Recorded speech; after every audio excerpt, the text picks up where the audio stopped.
Hello everyone, welcome back to my channel. అందరికీ నమస్కారం అండి. అందరూ బాగున్నారా?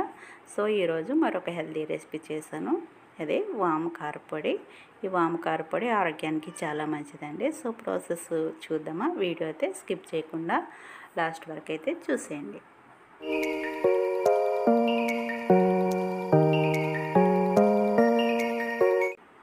సో ఈ రెసిపీ కోసం అయితే 50 గ్రాములు 50 గ్రామ్స్ వాము తీసుకున్నాను నేను. అలాగే 2 టేబుల్ స్పూన్ల ధనియాలు, 2 టీ స్పూన్ల జీలకర్ర, అలాగే కొద్దిగా కరివేపాకు మరీ ఎక్కువ అవసరం లేదండి, కొంచెం సరిపోతుంది. అలాగే 2 టేబుల్ స్పూన్ల పొట్టు మినపప్పు, అలాగే దీంట్లోకి ఒక హాఫ్ స్పూను మిరియాలు, 5-6 ఎండుమిరపకాయలు. స్పైస్ కూడా ఎక్కువ వేసుకొని అవసరం లేదు. ఇప్పుడు స్టవ్ వెలిగించుకొని దానిపైన ఒక చిన్న మూకుడు పెట్టుకోవాలి. అలాగే దీంట్లో ఒక చిన్న డ్రాప్ కూడా ఆయిల్ వేయకూడదు. ఇప్పుడు ముందుగా వాము వేసుకొని వాముని మంచిగా దోరగా వచ్చేటట్టు అయితే వేసుకోవాలి. వాముని ముందు క్లీన్ చేసుకోవాలి, చెరుగుకోవాలి. ఒక ప్లేట్లో వేసి చెరిగితే ఇసుక డస్ట్ ఏమైనా ఉంటే బయటకు వచ్చేస్తాయి. చూసారు కదా, ఈ విధంగా ఫ్రై అయిన తర్వాత వీటిని ఒక ప్లేట్లోకి అయితే తీసేసుకోవాలి. ఇప్పుడు ఇదే ప్యాన్లో ధనియాలు కూడా వేసుకుని ధనియాలు కూడా మంచిగా ఎర్రగా అయ్యే వరకు ఫ్రై చేసుకోవాలి. మాడనివ్వకుండా సిమ్లో పెట్టేసి, చూసారు కదా, ఈ విధంగా అయితే ఫ్రై చేసుకోవాలి. ఇవి కూడా పక్కకు తీసేసుకోవాలి. ఇప్పుడు మినపప్పు ఉంది కదా, మినపప్పును కూడా వేసి అది కూడా ఫ్రై చేసుకోవాలి. మనం ఈ మినపప్పు బదులు వైట్ మినపప్పు ఉంటుంది కదా, అదైనా కూడా యూజ్ చేసుకోవచ్చు. అదైనా కూడా 2 స్పూన్లు సరిపోతుంది, ఎక్కువ అవసరం లేదు. సో ఇది కూడా మంచిగా దోరగా వేయించుకోవాలి. మంచి స్మెల్ వచ్చే వరకు అయితే వేయించుకోవాలి. అన్నీ ఒకదాని తర్వాత ఒకటి ఈ విధంగా అయితే ఫ్రై చేసేసుకోవాలండి. చూసారు కదా, మినపప్పు అయితే ఈ విధంగా ఫ్రై చేసేసుకోవాలి. మంచిగా వేగిపోయింది. ఇప్పుడు ఇదే ప్యాన్లో జీలకర్ర కూడా వేసి ఫ్రై చేసుకోవాలి. జీలకర్ర తొందరగానే వేగిపోతుంది కాబట్టి లాస్ట్కి వేసుకొని ఫ్రై చేసుకుంటే సరిపోతుంది. సో ఇది కూడా పక్కకి తీసేసుకోవాలి. వేగిపోయింది కదా జీలకర్ర కూడా, ఇది కూడా పక్కకు తీసేసుకోవాలి.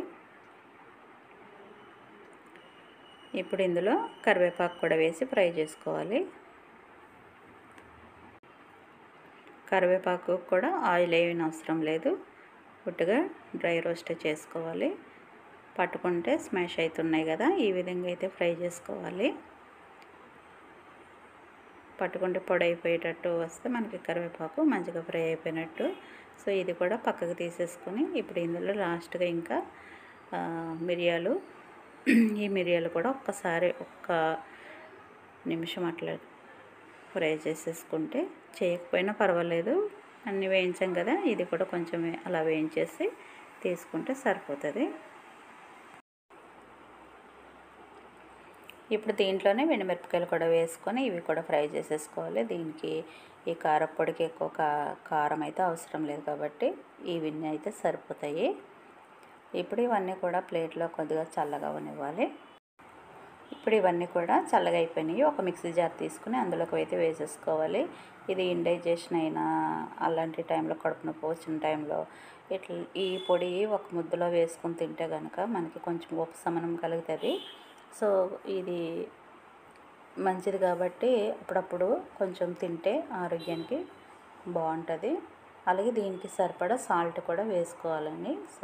సాల్ట్ వేసేసుకుని ఇప్పుడు మిక్సీ పట్టేసుకోవాలి. చూసారు కదా, ఈ విధంగా మెత్తగా పొడి అయిపోయింది కదా. ఇది ఒక్క ముద్దలో అలా వేసుకుని తింటే కొంచెం పొడి కడుపుకి హాయిగా ఉంటుంది అన్నమాట. ఓకే అండి, చూసారు కదా, చాలా సింపుల్గా హెల్దీ అండ్ టేస్టీ కారపొడి అయితే రెడీ అయిపోయిందండి.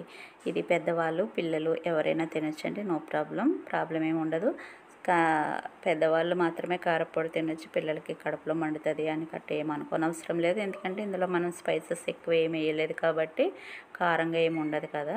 సో పిల్లలైతే అప్పుడప్పుడు వాళ్ళు కడుపు నొప్పి వచ్చినా సరిగా మనకి ఎక్స్ప్లెయిన్ చేయలేరు. అలాంటి టైంలో వాళ్ళకి అన్నం తినిపించేటప్పుడు కొద్దిగా ఈ పొడి వేసేసి ఒక ముద్దలో కలిపి పెడితే కనుక వాళ్ళకి ఏమన్నా చిన్న కడుపు నొప్పులు అలాంటివి ఉన్నా కూడా తగ్గిపోతాయి. సో పెద్దవాళ్ళు కూడా చక్కగా ఇవి తినవచ్చు. సో మీరు కూడా డెఫినెట్గా ట్రై చేయండి, బాగుంటుంది. సో నచ్చితే కనుక లైక్ ఇవ్వడం అస్సలు మర్చిపోకండి. కొత్తవారు ఎవరైనా చూస్తుంటే ప్లీజ్ సబ్స్క్రైబ్ చేసుకోండి. మరొక వీడియోతో మళ్ళీ కలుసుకుందామండి. థ్యాంక్ యూ అండి. Thank you for watching.